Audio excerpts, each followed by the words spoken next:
इफ़ात साहब, आज शाहिद खकान अब्बासी साहब नैब के हवाले से बात कर रहे थे। कल भी हमने अपने शो में क्लिप सुनवाए थे चीफ जस्टिस साहब का भी और उससे पहले जो गर्मा गर्मी शुरू हुई थी अली अहमद कूद की तकरीर के बाद भी। तो सर, बात तो सभी करते हैं जो इंपॉर्टेंट इश्यूज हैं मुल्क में, लेकिन अमल दरामद हमें क्यों नहीं नजर आ रहा आज के दिन तक? देखिए बकास इसमें ना 2-3 दिन से ये कॉन्फ्रेंस आसमान जहांगीर कॉन्फ्रेंस चल रही है और इसमें बड़ी धुआंधार तकरीरें भी हुई हैं और हर तरह की हमें बात सुनने को मिल रही है। और मेरे ख्याल में इम्पॉर्टेंट चीज़ ये है कि इस प्लेटफॉर्म से उस तरह के मामलात और उस तरह की थीम्स पे गुफ्तगू हुई है जो पाकिस्तान के लिए इस टाइम बहुत ज़्यादा अहम भी हैं, ज़रूरी भी हैं और उनका जो हल है वो हमें ढूंढना जो है वो हर हाल में जो है हमारी अव्वलीन तरजीहात में होना चाहिए। अच्छा, अब देखिए इसमें आज जिस तरह के आपने अपने इब्तदाई में जिक्र किया कि 2-3 इश्यूज हैं, 3 इश्यूज हैं जिस पर हम आज बात करना चाहेंगे। वो तीनों इश्यूज क्योंकि आज पिछले चंद दिनों से हमारी जो एक नेशनल बहस होती है, डिबेट होती है, उसकी वो जीनत बन रही हैं, हेडलाइंस भी उसमें आ रही हैं। और वो 3 क्या हैं? अभी कुछ दिन पहले हमने देखा कि जॉइंट सेशन में एक इलेक्टोरल रूल जो नए इस्लाहात हैं उनको बुलडोज किया गया और हर हवाले से ये बात हो रही है कि जी किस तरीके से इलेक्शन होने चाहिए, फ्री एंड फेयर होने चाहिए। हुकूमत वज़ीर आज़म साहब कहते हैं कि जी ईवीएम होगी तो फेयर इलेक्शन होंगे वरना नहीं होंगे। इसके अलावा कोई और ऐसी चीज़ नहीं है जो फ्री फेयर इलेक्शन करवा सके। और अपोजिशन कहती है कि अगर ईवीएम होगी तो फिर तो धांधली हुई। तो यानी बिल्कुल अब ये नहीं है कि बीच में आप जो है वो एक 18 पे खड़ा है, एक 20 पे खड़ा है, एक 0 पे और एक 100 पे, ऐसा ही है। उसी तरीके से ये जो कॉन्फ्रेंस का भी आपने दिखाया, इसमें कई तकारीर हुई हैं जिसमें जो एहतसाब के हवाले से जो हमारा एक सिलसिला है, जो हमारा निज़ाम है, उस पर तनकीद हुई। शाहिद खकान अब्बासी साहब ने नैब का जिक्र किया, उससे पहले अली जफर साहब भी बोले हैं आज, उन्होंने भी नैब के हवाले से कुछ बातें की हैं और कारकर्दगी जो है हुकूमत की उस पर बहुत ज़्यादा बहस हो रही है आजकल। और मुझे लगता है कि उसकी एक वजह यह भी है कि अब कारकर्दगी बड़ा अहम जुज़ बन गया है हमारी गवर्नेंस का। तो ये 3 जो चीज़ें हैं, इलेक्शंस, इंतखाबात, एहतसाब और कारकर्दगी, ये वो मेन इश्यूज बन गए हैं जिनकी बुनियाद पे पाकिस्तान में गवर्नेंस, पाकिस्तान को चलाने का जो मयार है वो इस पे तोला जाएगा। तो मुझे लगता यूँ है कि इसमें जो एहतसाब के हवाले से भी कुछ बात हुई जी और उसमें अदलिया का जिक्र भी आया, हमने कल भी सुनाया था जी। बिल्कुल। तो इसमें और भी कुछ है जो हम लोगों की याद दहानी करा दें जो कॉन्फ्रेंस में कारिया साहब भी बोले हैं एहतसाब के हवाले से। उन्होंने मॉडल की भी एक बात की है कुछ कंट्रीज के, वो भी सुन लेते हैं, फिर इस पे बात कर लेते हैं। अकाउंटेबिलिटी के लिए हमें एक बात ये भी समझनी होगी, हमें आइन के ऊपर अमल करना है, डेमोक्रेसी के तहत मुल्क चलाना है तो क्लैरिटी के साथ चलाइए।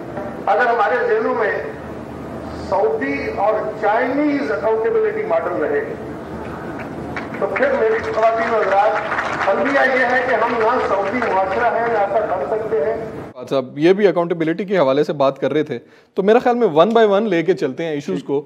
फ्री एंड फेयर इलेक्शन जो नारा भी सुन रहे हैं और मतलब डेली की न्यूज़ में भी साफ शफाफ इंतखाबात की एक वर्डिंग हमें किसी ना किसी तरह से खबरों में मिलती है।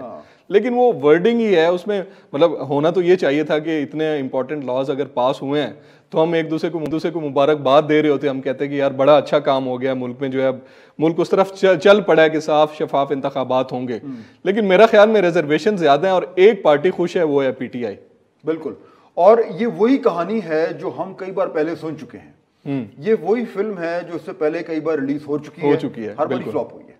और पता होता है, मतलब आप जैसे तजियाकारों को भी पता होता है कि अब आगे क्या होने वाला है, क्योंकि आपको पता है पीछे 5, 6, 7 दफा यही चीज दोबारा चली है। वो देखे ना, एक बार कोई फिल्म फ्लॉप होती है तो उसका सीक्वल नहीं बनता। हाँ, और अगर वो भी पिट जाए तो तीसरी तो कभी भी नहीं उसका सीक्वल बनता ना। तो यहाँ बार बार वही पिटी हुई फिल्म जो है वो हमें हमारे सामने आ रही है। फात साहब, एक ब्रेक ले लेते हैं, ब्रेक के बाद इसी को आगे कंटिन्यू रखते हैं।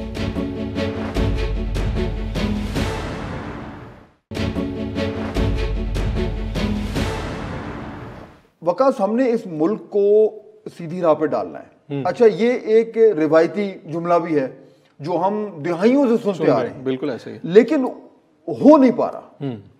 यानी जो आज से 50 की दिहाई में या 60 की दिहाई में हम सुनते थे और हर शख्स कहता था, जो भी लीडर आता था कि जी हम अब इस मुल्क को सही सिमत में डाल रहे हैं, और उसके बाद हर दिहाई में हमने ये जुमला भी सुना है कि मुल्क इस वक्त एक बड़े नाजुक मरहले से गुजर रहा है। वो नाजुक मरहला खत्म ही नहीं हो रहा, खत्म नहीं हो रहा, वो बहुत लंबा हो गया। या ये है कि मुल्क एक चौराहे पे खड़ा हुआ है। हाँ। अच्छा, ये भी हम बचपन से सुनते आ रहे हैं, उस चौराहे से हम हट ही नहीं पा रहे। ऐसा ही उसकी 2-3 वजूहात हैं, लेकिन आज उन पे बात करने का इसलिए भी ये एक तरीके से अहम है क्योंकि आप देखिए कि इस वक्त जो हमारा जो पिछले 10, 20, 30 साल की जो हमारी तारीख है उसमें आपने देख लिया कि पाकिस्तान पीपल्स पार्टी की गवर्नमेंट भी हमने देख ली, फिर हमने PMLN की गवर्नमेंट देख ली, बिल्कुल, फिर हमने फौजी हुकूमतें भी देख ली जी, फिर हमने कहा कि नहीं ये सारे पिट गए हैं, चुनाचे अब एक नई गवर्नमेंट आएगी जो, और वो इसलिए आएगी, नई पार्टी इसलिए उभरी है क्योंकि ये जो पिछली दिहाइयों का गंद है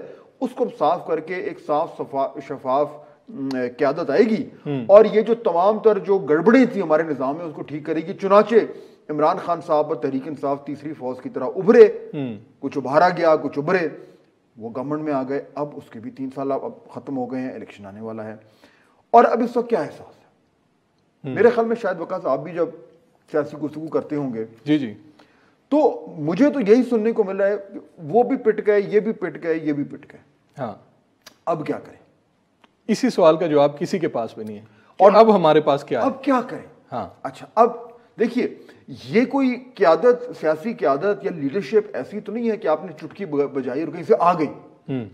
सवाल ये पूछने का, हम कोई मसीहा का इंतजार कर रहे हैं, पता नहीं अब ये तीन लोगों को हमने चेक कर लिया, आप 4 डालें ना, आप मिलिट्री जो गवर्नमेंट है उनको भी डालें क्योंकि वो भी तो अपनी बारियां ले चुके हैं। तो अगर आप एक पाकिस्तानी और आप कहते हैं कि मैंने ये सारे देख लिए, तो अब ऐसा करते हैं 5वें का इंतजार करते हैं।